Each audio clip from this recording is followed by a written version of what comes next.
નમસ્કાર મિત્રો, વિડીયોમાં તમારું સ્વાગત છે। જી હા મિત્રો, અત્યારે હાલ મોટા અને મહત્વના સમાચાર સામે આવી રહ્યા છે। તો મિત્રો, સમાચારમાં વાત કરીએ તો રાજ્યમાં આજે અતિ ભારે વરસાદની આગાહી છે। સૌરાષ્ટ્ર અને દક્ષિણ ગુજરાતમાં મુસળધાર વરસાદ આવી શકે છે।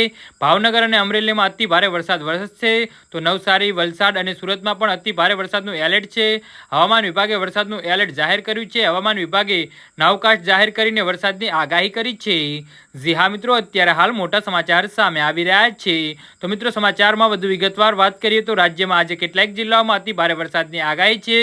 આજે ગાજવીજ સાથે ભારે વરસાદની આગાહી છે। આજે કચ્છ, ગીર સોમનાથ, જૂનાગઢમાં અત્યંત ભારે વરસાદની આગાહી છે। 18 થી 22 જૂન રાજ્યમાં સાર્વત્રિક અને ભારે વરસાદની આગાહી છે। આગામી 5 દિવસ માછીમારોને દરિયો ન ખેડવા સૂચના અપાઈ છે। અમદાવાદ હળવા મધ્યમ વરસાદની આગાહી છે।